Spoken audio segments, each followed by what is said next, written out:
Okay, today is August the 16th. Thought I would take a couple minutes today and show folks where I grow my Sinningias, most of my Sinningias and rhizomatous plants during the summer, and a few odds and ends. It's going to be hard for me to see this screen because it's really sunny out here. Just an old Christmas cactus. Here's a Sinningia leucotricha on its last legs as far as the blooming cycle goes. There's just one left. Back behind it there is Sinningia YMA. I don't know how you'd pronounce that. But there it is, just happy where it's sitting. Next to it here is a Trita linearifolia. Couple blooms on it. This is a very old plant because if you look, I don't know if you can see it well in here, this thing has a humongous trunk. I'm going to say it's got to be at least as big around as a golf ball.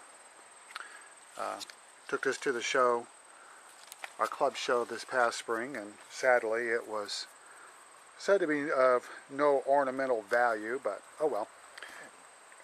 Sinningia glazoviana, coming out of dormancy, did have a mild attack of some caterpillars, but that happens when you grow outside, save space under the lights. Here is a Sinningia Schiffneri. I've had this thing probably 15 years, and I am finally getting a flower. There's a little flower bud tucked in there. Taken forever and a day, but better late than never. Here's one of my hybrids. It's one of my favorite hybrids. It's Sinningia parisiana crossed with aggregata. Growth habit tends to favor the aggregata, but the flower, kind of intermediate in color, it's got some of the markings from parisiana in there, but it's not very bright, not very distinct, but still one of my favorites. Here is Sinningia insularis. I've used that in some hybrids, in particular with conspicua. Don't have that plant hybrid blooming right now, but did make a nice cross. This thing here with the long spike, that is Sinningia warmingii. Take note of the spike. There's no leaves in between the clusters of flowers. There are some very tiny bracts. The reason I mention that is because I did get a hummingbird hybridize this with another plant, aggregata. Here is Sinningia amabiensis. It's got some flowers tucked in there. This has a rather sticky leaf to it, so I don't like to touch it too terribly much. Here is the hummingbird hybrid that I mentioned. I narrowed it down that I know warmingii was the seed parent, and the pollen parent had to be aggregata because aggregata has a fragrant leaf, kind of a minty smell.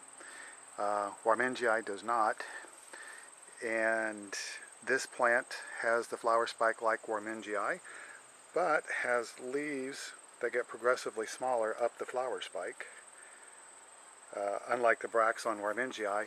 And this hybrid also has fragrant leaves. So I narrowed that one down.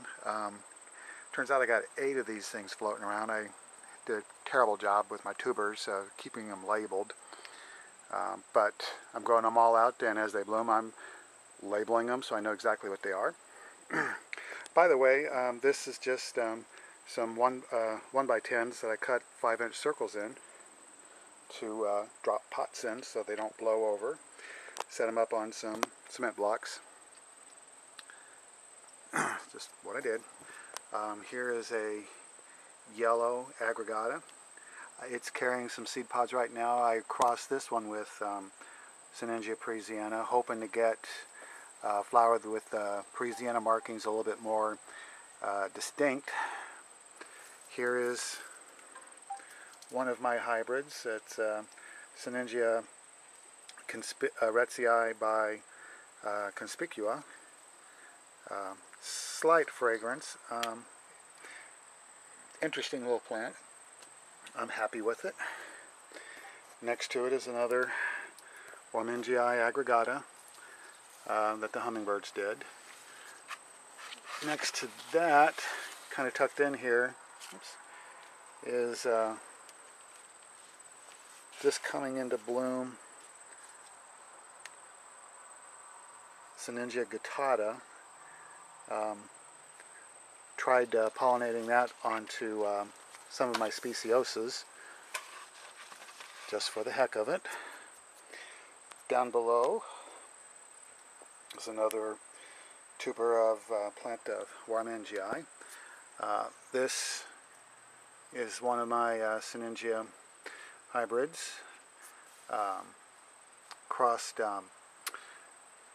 Speciosa 1503 with what I call my store-bought purple. I'll show you that here in a minute. Sinningia, that Speciosa, not coming into bloom yet. Here's another one.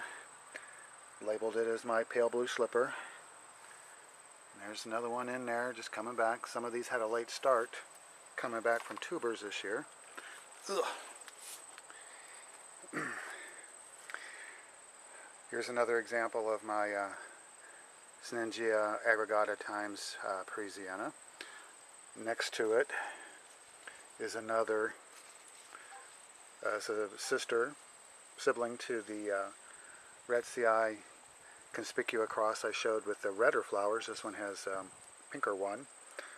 Really like this one. This is retzii. That's the father to this one. No, I'm sorry, this was the mother. That was the seed parent. This is Sinningia speciosa 1501 or 1503. I have to look at the labeal. And Sinningia cardinalis. Pat sent me that. Thank you, Pat. Here's a speciosa that I grew out from some seed from the GHA Seed Fund. Charles Lawn mix. Double. It's a blue. I'm not sure how it's going to capture the color here, but wasn't expecting any doubles. Another speciosa that has not bloomed. This is my, what I call my store-bought purple. Doesn't have a name, just purple. Looks like a caterpillar got a hold of this flower. Oh, I don't see it in there. Run the risk, but they don't do any permanent damage. There's a pink speciosa. Just posted a picture of this one not too long ago on Facebook. It branches a lot. Actually, this has too many branches, so I really need to thin it out so these flowers can come out. Next to it is another speciosa. Oh, I forget the name of it. I call it, it was store-bought, Frederick Wilhelm or something German sounding. So I'm going to keep these short because I know uploading them onto YouTube can be problematic. So I will come around on the other side, and there's a few plants you can't see from this side, and I'll show you those. So, back in a second.